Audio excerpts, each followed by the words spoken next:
Artificial intelligence पर debate discussion कई सालों से चल रहे हैं। कुछ का यह मानना है कि आने वाले समय में आर्टिफिशियल इंटेलिजेंस जो है वो ह्यूमंस को रिप्लेस कर देगा मेजॉरिटी सेक्टर्स में। वहीं कुछ का यह मानना है कि ऐसा नहीं होगा, क्योंकि आर्टिफिशियल इंटेलिजेंस को इंसानों के द्वारा ही बनाया गया है और इंसान जो है वो आर्टिफिशियल इंटेलिजेंस को कंट्रोल में ही रखेंगे। अब इस डिबेट और डिस्कशन में बिल गेट्स ने एक इंपॉर्टेंट स्टेटमेंट दिया है। उन्होंने ये कहा है कि आने वाले समय में सिर्फ 3 जॉब्स ऐसी रहेंगी जिनको शायद आर्टिफिशियल इंटेलिजेंस रिप्लेस न करे, बाकी और सभी सेक्टर में शायद आर्टिफिशियल इंटेलिजेंस ह्यूमंस को रिप्लेस कर देगा। अब देखिए, बिल गेट्स की ये जो प्रेडिक्शन है ये इस वजह से भी सीरियसली लेनी पड़ सकती है, क्योंकि बिल गेट्स ने कुछ टाइम पहले ये प्रेडिक्शन करी थी कि आने वाले समय में दुनिया में एक हेल्थ पैंडेमिक आएगा जो पूरी दुनिया में हेल्थ क्राइसिस जो है वो जनरेट कर देगा, और ऐसा हुआ साल 2020 में कोविड पैंडेमिक के रूप में। तो बिल गेट्स ने क्या स्टेटमेंट दिया है, कौन सी वो 3 जॉब्स हैं, और ये भी समझने की कोशिश करेंगे कि आर्टिफिशियल इंटेलिजेंस को लेकर दुनिया में लोग क्या सोच रहे हैं, उनका ओपिनियन क्या है। ये सारी चीजें जो हैं आज मैं आपको इस एक वीडियो में बताने की कोशिश करूंगा। नमस्कार दोस्तों, मेरा नाम Rishabh Singh and you are watching current affairs part by 247। इस तरीके की न्यूज एनालिसिस इंफॉर्मेशन आपको इस चैनल पर मिलती है, तो चैनल को सब्सक्राइब जरूर कर लीजिएगा।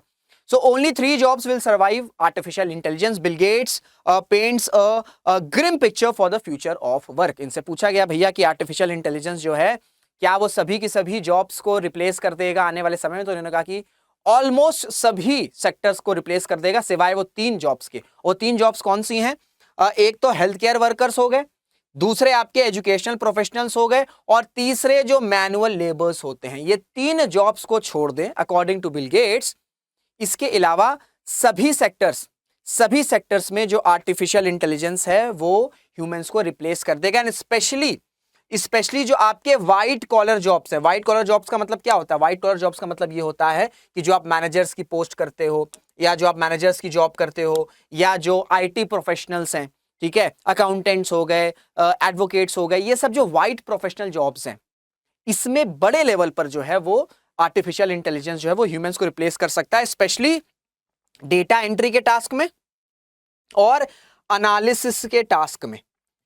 तो व्हाइट कॉलर जॉब्स सबसे ज्यादा जो है वो इंपैक्ट हो सकती है आने वाले समय में। एंड 3 जॉब जो मैंने आपको बता दी है कौन कौन सी हैं, हेल्थ केयर वर्कर्स है, एजुकेशनल प्रोफेशनल्स है और मैनुअल लेबर्स है। इनको छोड़कर आर्टिफिशियल इंटेलिजेंस सब जॉब्स को रिप्लेस कर देगा।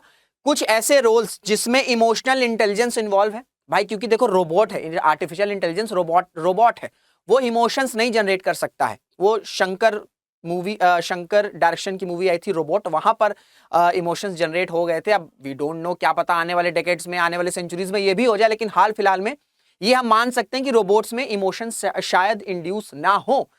तो इस वजह से ऐसे रोल्स जहां पर इमोशनल इंटेलिजेंस हो गया, क्रिएटिविटी हो गई, कॉम्प्लेक्स इंटरपर्सनल हो गया, ये कुछ ऐसे स्किल्स हैं जहां पर शायद आर्टिफिशियल इंटेलिजेंस रिप्लेस न कर सके, ठीक है, ह्यूमन को रिप्लेस ना कर सके। लेकिन इसके अलावा और जो भी जॉब्स हैं वहां पर शायद आर्टिफिशियल इंटेलिजेंस रिप्लेस कर देगा। अब थोड़ा सा बात करते हैं डेटा के थ्रू कि कितने ऐसे वर्कर्स हैं जो आर्टिफिशियल इंटेलिजेंस और जॉब्स के बीच में डिस्कशन कर रहे हैं। तो 63% ऐसे इंप्लॉइज हैं जो आर्टिफिशियल इंटेलिजेंस का इस्तेमाल करके अपनी जॉब को एंजॉय कर रहे हैं। क्योंकि ऑब्वियस सी बात है यार, अगर जैसे आप कोई भी सेक्टर में है, चैट जीपीटी आज की डेट में आ चुका है, कोई भी आपको डेटा चाहिए, कुछ भी आपको पीपीटीज वगैरह बनानी है, तो you can refer to artificial intelligence, chat GPT वगैरह, ठीक है। तो 63% ऐसे इंप्लॉइज हैं जो आर्टिफिशियल इंटेलिजेंस को इंड्यूस करके अपनी जॉब की प्रोडक्टिविटी को बढ़ा रहे हैं। लेकिन 60% ऐसे हैं जिनको ये लगता है कि भैया आने वाले समय में जो वो जॉब कर रहे हैं शायद उनकी जो जॉब है वो जा सकती है, ठीक है, वो जा सकती है। इसी वजह से बिल गेट्स ने क्या कहा है कि आज की डेट में दुनिया को एक अर्जेंट नीड की जरूरत है। क्या जरूरत है? कि ये जितने भी वर्कर्स हैं, इंप्लॉइज हैं, इनकी वापस से रीट्रेनिंग करवाओ, ठीक है, इनको वापस से रीट्रेनिंग कराओ। एजुकेशन में ऐसे रिफॉर्म्स लाओ जो आर्टिफिशियल इंटेलिजेंस को इंटीग्रेट कर सके, ठीक है, आर्टिफिशियल इंटेलिजेंस को इंटीग्रेट कर सकें, सो दैट आने वाले समय में जो लोग हैं, जो एम्प्लॉइज हैं, वो आर्टिफिशियल इंटेलिजेंस को रिलेट कर सके, उसके पोटेंशियल को इस्तेमाल कर सके, ठीक है। तो इस वजह से रीट्रेनिंग की बात करी है, सो दैट जितना ज्यादा ट्रेंड होंगे जो एम्प्लॉइज हैं वो उतना ज्यादा अपनी जॉब को सिक्योर कर सकेंगे। प्लस एजुकेशन रिफॉर्म्स की बात करिए, सो दैट आर्टिफिशियल इंटेलिजेंस का मैक्सिमम पोटेंशियल जो है वो ऑप्टिमाइज किया जा सके for the betterment of the world economies and world manufacturing. अब थोड़ा सा और डेटा में डीप डाउन करते हैं, कॉन्वर्सेशन की बात करते हैं कि आर्टिफिशियल इंटेलिजेंस पर ग्लोबल कॉन्वर्सेशंस किस परसेंट के द्वारा कितना हो रहा है। ठीक है, अगर हम मेन की बात करें तो 58% ऐसे हैं जिनका कॉन्वर्सेशन एआई के अराउंड होता है, महिलाओं में वो नंबर 31% है। जनरेशंस की बात कर लें तो भाई मिलेनियल्स चिंतित वाली जनरेशन है, तो इसीलिए 45% वो मिलेनियल्स हैं जो डिस्कशन कर रहे हैं। जेनजीज कूल जनरेशन है, लेकिन तब भी 26% ऐसी जेनजीज जनरेशन है जो आर्टिफिशियल इंटेलिजेंस पर ग्लोबल कॉन्वर्सेशन कर रही है या ग्लोबली कॉन्वर्सेशन कर रही है। जेनेक्स जो है वो 21% है, जेनेक्स जो है वो 21% है जो ग्लोबल कॉन्वर्सेशन कर रहा है आर्टिफिशियल इंटेलिजेंस पर। बूमर्स आपके 4% है और बाकी जो जनरेशंस में आ रहे हैं वो 4% है। ऑक्यूपेशंस की बात कर लें, इंडस्ट्रीज की, सबसे पहले इंडस्ट्रीज को रिफर कर लें तो 29% जो प्रोफेशनल सर्विसेज हैं, जैसे मैंने आपको बताया मैनेजमेंट का रोल हो गया, आईटी प्रोफेशनल्स हो गए, वो लोग सीरियसली आर्टिफिशियल इंटेलिजेंस पर डिस्कशन कर रहे हैं। टेक में और ज्यादा चीजें हो रही है भाई, क्योंकि टेक्नोलॉजी ही आर्टिफिशियल इंटेलिजेंस टेक्नोलॉजी है, तो जो टेक्नोलॉजी में जो टेक में है वहां पर भी सीरियस कॉन्वर्सेशन चल रहा है। एजुकेशन में 9% है और बाकी जो सेक्टर्स बच रहे हैं वो 45% हो गया। ऑक्यूपेशंस की बात करें तो 15% आपके इंजीनियर्स हैं जो रेगुलरली कॉन्वर्सेशन कर रहे हैं, आर्टिफिशियल इंटेलिजेंस के बारे में ढूंढ रहे हैं, खोज रहे हैं, समझ रहे हैं। एग्जीक्यूटिव्स 18% और इसके अलावा जो बच रहे हैं वो 67% है। अब एक और डेटा देखिए, ठीक है, अब ये थोड़ा सा कंसर्निंग डेटा है, ये थोड़ा सा आपका कंसर्निंग डेटा है। Which job department will artificial intelligence impact the most. ठीक है, अब ये देखो, ये जो आपको ऑरेंज जो आपको शेड दिख रहा है वो लार्ज इंपैक्ट है। किसी भी जॉब पर लार्ज इंपैक्ट ये ऑरेंज शेड में दिख रहा है, स्मॉल इंपैक्ट येलो कलर में, नो इंपैक्ट ब्लू में है।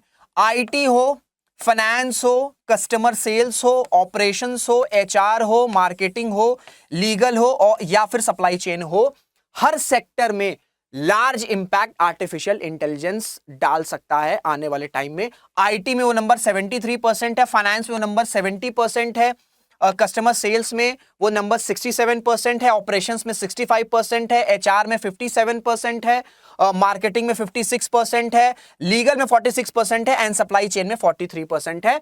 And small impact 26%, 21%, 16%, 18%, 41, 41, 50 and 18। और नो इंपैक्ट अगर हम देखें तो 1% सिर्फ नो इंपैक्ट रहेगा आईटी में, 9% फाइनेंस में, 17% कस्टमर सेल्स में, 17% ऑपरेशंस में, 2% एचआर में कंसर्निंग, 3% मार्केटिंग में, 4% no impact on legal and 39% no impact on supply chain.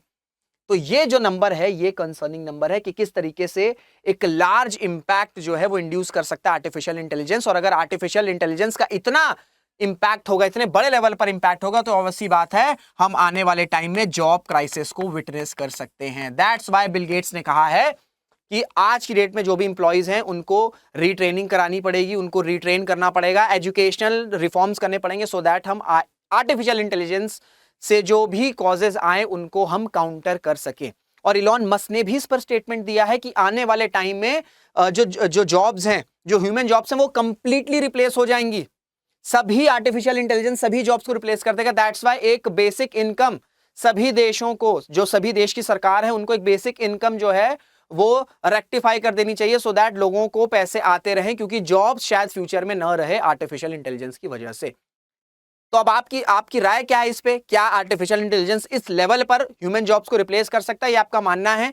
ये बड़े बड़े एंटरप्रेन्योर्स हैं, ये ऐसे स्टेटमेंट्स देते रहते हैं सो दैट एक पैनिक बना रहे। अपनी राय कमेंट में जरूर से बताइएगा। और ये मैं आपको बता चुका हूं कि कुछ टाइम पहले कोविड जब आ रहा था 2020 में, उससे कुछ साल पहले ही बिल गेट्स ने प्रेडिक्शन कर दी थी कि कुछ ऐसी हेल्थ क्राइसिस आ सकती है और दुनिया को इसके लिए तैयार होना पड़ेगा। तब शायद दुनिया ने इतना सीरियसली नहीं लिया एंड 2020 में वी हैव कोविड पैंडेमिक। सो इस वजह से इनकी जो प्रेडिक्शन है, अगर ये इसमें देखिए सच्चाई तो है, आर्टिफिशियल इंटेलिजेंस एक कंसर्न तो है, तो इस वजह से हमें आर्टिफिशियल इंटेलिजेंस के साथ इंटीग्रेट होके जितना ज्यादा हम उसको टैकल कर सकें उस टैकल की जरूरत है सो दैट कम से कम जो है जो उसका लॉस हो, कम से कम एआई से जो जनरेट हो वो लॉस हो। ठीक है, तो अपनी राय जो है वो कमेंट बॉक्स में जरूर से बताइएगा कि क्या आर्टिफिशियल इंटेलिजेंस जॉब्स को रिप्लेस कर देगा, या आपको लगता है कि ये जो एंटरप्रेन्योर्स होते हैं, जो फाउंडर्स होते हैं, ये सिर्फ पैनिक के लिए ये स्टेटमेंट्स को दे रहे हैं। तो ये थी पूरी वीडियो। आई होप आपको सारी चीजें क्लियर हो गई होंगी। अगर वीडियो अच्छी लगी तो उसे शेयर जरूर करिएगा, ज्यादा से ज्यादा लोगों को शेयर करिएगा सो दैट अवेयरनेस पहुंचाई जा सके, लोगों को पता चले कि किस तरीके से आने वाले टाइम में एक मेजर कंसर्न प्ले कर सकता है आर्टिफिशियल इंटेलिजेंस। तो इसी के साथ वीडियो को एंड करते हैं, मुलाकात करेंगे आपसे अगले वीडियो में। जय हिंद, जय भारत।